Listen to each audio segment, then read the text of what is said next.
Coming up on CPTV, the city of Crown Point makes preparations for a new off-the-square attraction site. Peyton Belcher brings his coverage and reaction of the presidential inauguration, and we'll get you caught up on all things CP Sports as all winter sports teams were in action over the weekend. CPTV is up next.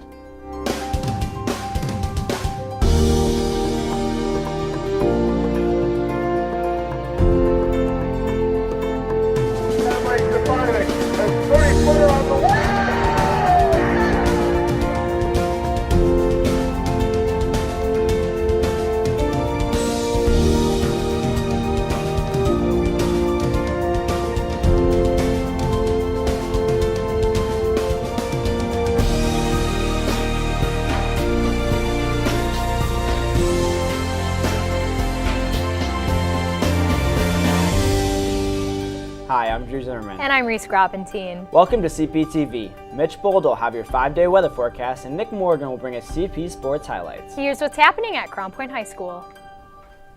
What would schooling be like without grades? A recent article in Fortune magazine revealed that Singapore, known to rank globally for its math and science education programs, is starting to eliminate the process of using grades to assess students. But is this something we could expect here in the U.S. anytime soon? Jack Gardner met with CP students, administrators, and teachers to find out where we stand on the practice of grades. Lately, countries such as Singapore and Finland, whose global test rankings are some of the highest in the world, are taking a new approach to the assessment of their students. Singapore specifically is leading a charge to drive grassroots innovation with the goal of which most overworked students dream of, the scrapping of grades from the student assessment. To gain a more relatable perspective on this topic, we asked the students and staff of CPHS alike what their viewpoint is on scrapping grades entirely. I think eliminating grades from student assessment will really give the student more of a chance to focus on themselves and not a number that defines them or a letter that defines them. I don't know if eliminating grades would be the best option. I think maybe modifying the system. I think that our small curve for perfection, to say that you have a very small portion to earn an A, I feel that that's a little bit unfair. I believe that an assessment system with grades rewards those who can play the game the best, such as the GPA game. I also believe that it rewards repetition and routine, and it doesn't allow students to form a passion about a single subject. Right now, unfortunately, we work in an educational system that treats grades as products. And it's nice to be able to go home and pin an A+ onto the refrigerator, but that A+ is never really going to do anything for you in the real world. As we look at what Singapore is attempting to do with their grading, it's not a complete overhaul of the grading system. It's taking a look at the purpose of a course and what they're trying to strive for, and trying to create a grading system that best meets what the aims and the goals are of that course. After consulting the students and staff of CPHS, the question still remains: is it possible to implement these policies into our school system? For CPTV, I'm Jack Gardner. Much of the nation, as well as the CP community, followed Friday's inauguration of the 45th President of the United States, Donald Trump. CPTV's Peyton Belcher spent much of the day following the day's events and talking with students and teachers about their reaction to the transition of presidencies and the concurring protests. After over 7 months of turmoil and a national divide between Americans, Donald J. Trump was sworn in as president on Friday. Please raise your right hand and repeat after me. I, Donald John Trump, do solemnly swear. I, Donald John Trump, do solemnly swear. While protesters and pro-Trump supporters could be found in mass numbers throughout the U.S., this year's inauguration events fell short of record-breaking numbers in attendance for the 2009 inauguration of President Barack Obama. While many traded in the riots and protests in D.C. for the comfort of their own homes, here at CPHS, all eyes were on President Trump as he was sworn in by Chief Justice John Roberts, and thoughts began to shift to the next 4 years. The Presidential Family's Day continued with the inaugural parade and then concluded with 3 balls hosted in President Trump's honor. While many of these events occurred, protests plagued many places around the globe. Tens of thousands of people took to the streets of major cities in Europe, Africa, Asia, and Latin America to coincide with the Women's March in Washington and other cities in the U.S. None of my teachers showed the inauguration in class, so I caught some of it on the weekend, and from when I gathered, we are a divided nation. As for the actual inauguration, I really didn't get a chance to see much of it. I was working and busy with other stuff, but I did have a chance to that night watch some news, watch some recap. Me and my family decided to go to the inauguration. We wrote to our congressman, and we got tickets, and we were pretty close to the Capitol. There was a lot more people there than CNN reported, and the speech was overall really great, and everything was amazing. If he follows through on the things that he says he plans on doing, I don't think it'll be very good for our country or the people that live in this country. I support Trump because I think he's going to follow through with what he says he's going to do. He's going to get this nation out of debt, and he's going to give more people jobs. We will make America safe again. And yes, together, we will make America great again. While marked with protest and turmoil, the new administration was focused on the pomp and circumstance associated with the transition of presidential power. For CPTV, I'm Peyton Belcher. Long known to be an eyesore, the corner of West and Joliet Streets is about to get a makeover that will soon become another attraction to the Crown Point community. Here's CPTV's Evan Holland with more. Crown Point, Indiana has been voted the best downtown in Lake County since 2009 and the best place to live in Lake County since 2010, according to the Northwest Indiana Times newspaper. Many unique attractions can be found in the center of the city, or what's known to local residents as the Square, and more events are hosted on the streets every year. From bowling alleys and farmers markets to elegant restaurants and popular bars, there is almost always something to do. Crown Point historically has had a lot of public events in its downtown. It's a great place for where we gather people. It's a pedestrian style amenity that people, whether they live here, work here, or visit here, gravitate to our downtown. However, an empty lot has been seated just off the square for nearly 15 years now. This area, located just off the corner of West Street and 231, once served as the bus lot for the Crown Point Community School Corporation. However, when the new high school moved to a different location in 2003, the site became vacant a few years later. The lot has been described by some as an eyesore compared to the historic courthouse that sits just east, but city officials say this won't be the case for much longer. The city has recently purchased the 2-acre plot of land from the school corporation for $1 and a promise to award $100,000 in technology grants over the next 10 years. The city plans on creating a downtown park that includes a splash pad, a band shell, and places for as many as 55 vendors. This project is similar in size and purpose to Central Park in nearby Valparaiso. The Valparaiso Park contains a splash pad and a band shell to host various city events. The Crown Point Park, to be named at a later date, will host events such as the Farmers Market, Cruise Night, and the annual Corn Roast. We're trying to find a balance how to, one, invite people to our community, especially our downtown core.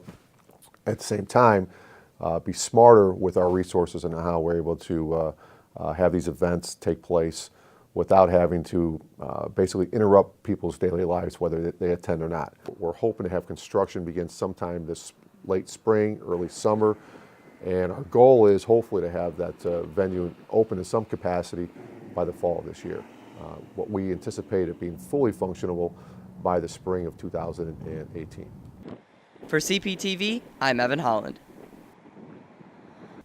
Deadlines for both yearbooks and yearbook personal ads are quickly approaching. The last day that you may place an order for a yearbook advertisement has been extended to February 3rd. February 28th is the last day that you can order your 2016-2017 yearbook. The yearbook staff will not be accepting either of these past the said deadlines, so be sure to reserve your spots now. Matchematics is an online survey service that partners with Key Club each year around Valentine's Day as a fun way to see who else at CPHS may be compatible with you. After taking a personality survey online, the software determines your best matches with other students.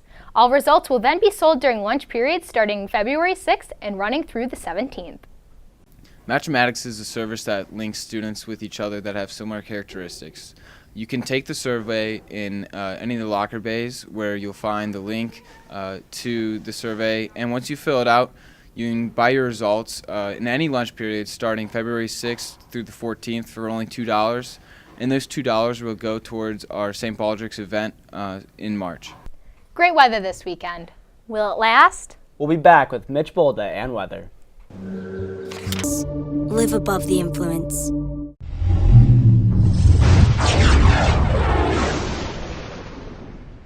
This past weekend, temps hovered right around 60 degrees, which is something we don't typically see until early April. But by the end of this week, we'll see more winter-like temps and a chance of snow. Before we reach your long-range forecast, let's take a look at what we can expect for the rest of today. At noon, we'll have already reached the day's high of 47 degrees with cloudy skies. The cloudy skies will continue throughout the afternoon, but temps will slowly begin to drop. By the 6 o'clock hour, temps will have reached 40 degrees and continue to fall through the evening and nighttime hours. Looking into our 5-day forecast, winter weather will return into the region tomorrow as temps will remain right around the low 30s and we'll see that chance of snow. We can expect little to no snow accumulation with this small weather event. Friday, the snow will push out, leaving us with cloudy skies and a high of 27 degrees. As we head into the weekend, Saturday will look very similar to Friday with highs in the upper 20s. Sunday, we'll see another chilly day, but cloud cover will break, leaving us with periods of sun throughout the day. And to start our week, Monday, you can expect a high right around 31 degrees and sunny skies. And that's your 5-day forecast. Still not too bad for that late January weather. Reese, Drew? Seniors now have the opportunity to apply for over 70 different scholarships through the Crown Point Community Foundation. The deadline to apply is March 17th. Go to www.vcp-cf.org/scholarships to fill out and submit applications. Student Council will be hosting their annual Crush Soda Can and Message Sale again this Valentine's Day. Send a can and a message to a significant other or close friend for just $1. Student Council will be hosting a fundraiser where we're selling crush cans for the children at Lurie's Children's Hospital. So this is a fundraiser where you can stop by across from the LGI during lunches and buy crush cans for $1. We're selling orange, strawberry, and grape. And what you can do is you can buy them, write a note, and send it to your friends, and it'll get delivered to one of their class periods. The cans and messages will be delivered to your person of your choice on February 14th. When we come back, junior Maya Scheidt hits the shot of her life against Chesterton. Nick Morgan has it all in CP Sports.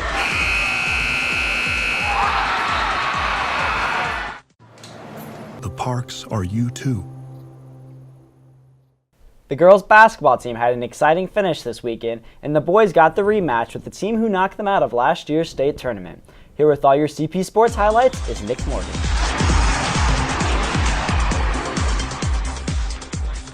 The boys' basketball team traveled to Chesterton on Friday to face the Trojans in a DAC matchup. CP jumped out to a quick 12-2 lead with 8 points coming from big man Andrew Keneally. Chesterton did cut the Bulldogs' lead to 5, but that's as close as they would get as Crown Point dominated on defense, giving up 0 3-point baskets and holding the area's 4th best offense to just 40 points. Sasha Stevanovic led the Dogs with 22 points and Keneally added 15. On Saturday, the boys had another tough game, this one a rematch of last season's regional final against Warsaw. Here with more is CPTV's Ethan Burdine. Coming off their second DAC win last night, Crown Point will be tested yet again in a regional championship rematch with Warsaw. The Tigers and Bulldogs will be meeting for just the second time in the last 30 years. The first matchup taking place last March, how Crown Point is able to play against Warsaw's slow pace will be an deciding factor in this game. The Dogs jumped out to a quick lead, letting them set the tempo. Andrew Keneally manned the paint throughout the first half, which led to open shots from beyond the arc. At the half, it was a low-scoring 15-10 battle that saw the Bulldogs ahead. In the second half, the game sped out, working in CP's favor. Crown Point led double digits midway through the fourth, but Warsaw's Kyle Mangus brought the Tigers back and forced overtime. In the overtime, Crown Point used Stavanovic's three-point shooting and Keneally's post offense to finally pull away from the Tigers, eventually winning 50-46. A lot of key defensive stops that led to scores.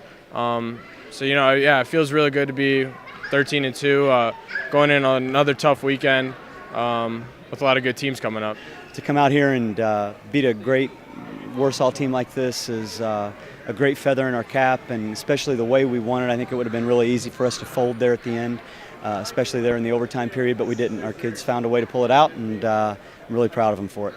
CP dominated early and often in the rematch. Dogs played tremendous defense all throughout the game, but received a little help from the Tigers with their appalling shooting performance. Andrew Keneally and Sasha Stevanovic both had key performances in a big 50-46 overtime win. Crown Point is back in action next Friday against LaPorte at home. For CPTV, I'm Ethan Burdine. The boys tip off against the LaPorte Slicers here on Friday at 7. The Lady Bulldogs traveled to Chesterton to take on the Trojans Saturday. Both teams shot well, which kept the score tight the entire way, yet the Dogs trailed 37-35 in the final seconds. But as the final horn sounded, junior Maya Scheidt hit a game-winning three-pointer, giving CP the 38-37 win. We just want to keep playing better basketball. It was a quality win over a very good team that we're going to see again, possibly in the sectional. We have one more game, our senior night against Bishop Knoll at home, and then we're getting ready for the sectional the following week. So we just want to keep getting better, keep working together, and just make sure we're fine-tuning different areas of our game. And we're excited to play in the sectional about a week and a half here. Obviously, it was a great shot by Maya to win the game. Surreal, like it was the best feeling in the world. Obviously I had a bad game, but that was the only shot I had to make, so it feels great. Scheit finished with 7 points, Sydney Taylor with 11, and Caitlin Phillips with 8.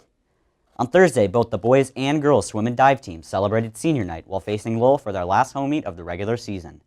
Both teams easily topped the Red Devils, with the boys winning 8 of 12 events and the girls winning 10 of 12 events. The team celebrated senior night with their annual tradition of the kickboard tunnel and high dive jump. Senior Kelsey Artem reflects on the close of her final year of high school swimming.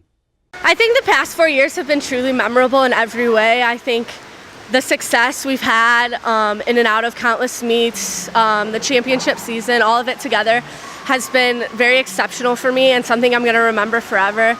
But obviously more than anything, it's the girls we'll remember in our relationships and our friendships that'll blossom over the years and the years to come and everything after high school and college altogether. I think senior night was very successful and a good close for the season and a good opener for the postseason and our championship season going into sectionals and state. And I think the girls have a lot to look forward to. The wrestling team hosted Valpo last Wednesday for their last meet of the year. CP's Oscar Cash won the 160-pound weight class with a 9-2 decision, and Dylan Johns pinned his opponent at 138. The Dogs topped Valpo 52-12. But the match of the night belonged to Noah Lamore, who defeated the conference champ and number 10 wrestler in the state, Valpo's Greg Lichtenberger. They hit the shots they need to hit. We had a few guys get some big matches. Noah Lamore beat the guy that beat him in the conference finals. And we're looking to use this win, this momentum, to help us in the sectional, because Valpo's in our sectional, and so this will be really good for seeding. It ends our season. I think we're 4-2 in the DAC, and it was always nice to get a big win on senior night. What I did well in the meet was I got to my offense in the first period. I believe I got the first 2 takedowns in the match, put me up 4-1. Then later on in the match, I closed it out with a 9-2 victory with more takedowns. The Dogs now await the sectional championship meet, which they will host this Saturday at 9 a.m. The CP gymnastics team was in a tough position Tuesday night while facing Chesterton High School. 3 of their 4 seniors are currently out with injuries, putting a lot of weight on fellow senior Shannon Harrison, who did her share, while placing 2nd overall and finishing 2nd in the uneven bars and in the floor exercise. But Chesterton freshman Sophie Hunselman was too much for the Dogs, as she placed 1st overall on 2 of the 4 apparatuses, and helping the Trojans defeat CP 109.75 to 107.1. Still, the Dogs have their eyes on a return trip to state. This season, we're coming off of losing 2 standout seniors, so coming off of that deficit, we've replaced with a lot of incoming freshmen. We have 6 freshmen, very young team, couple sophomores, no juniors, and 4 seniors. 2 of the seniors are coming off of ACL injuries. The other standout, though, is Shannon Harrison. She'll carry the team this year. So that puts us probably around 3rd in the Newland Conference, but if we can get at least 3rd in the conference, sectionals, regionals, then we'll make it to state again. So state is always the goal for us, especially when we have such a good, strong team like the one we have now. Altogether, as a team, I think we did really well. There's still some things we can improve on. Beam, we kind of fell a lot, which I know we can stay on the beam, but I think we did really well overall. Hopefully we'll go to state this year. And that's it for sports. Most of the high school experience revolves around competition. Many students are competitive regarding grades, sports, or even clubs. But there's a group of CPHS students who have a different take, and they're telling everyone about it on YouTube. Here's an inside look at SBW, also known as Skater Boys World.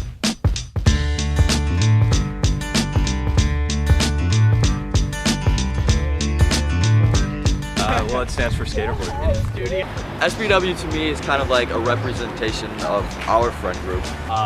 Corin and I are easily the worst skaters of the bunch. We're kind of a benchmark for everybody that watches that's never skated before. We just, skate around, making other people laugh. To me, SBW is just having the best time that you could have, even though you're not the greatest at it. Even if you're not too good at something, you should make the best of it. My message to everyone is to just do you and don't let limitations stop you. Because as you can see, I'm pretty bad at skating, but I still love doing it.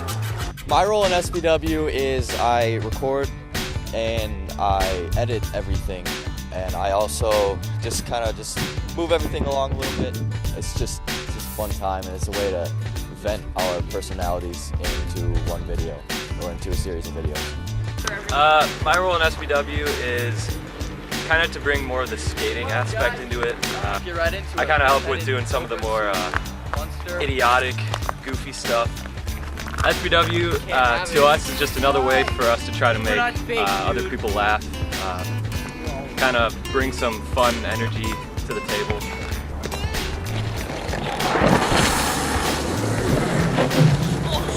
You don't necessarily have to be good at something to have fun with it, and I think that's what SBW kind of means. That really makes me want to try something new. I was thinking the same thing. Well, that'll do it for today's show. Remember, you can view all of our past episodes on cptvmedia.com. You could also follow us on Twitter at CPTV Media. For Mitch Bolda, Nick Morgan, and all of us here at CPTV, I'm Drew Zimmerman. And I'm Reese Groppentine. We'll see you next time. Take care.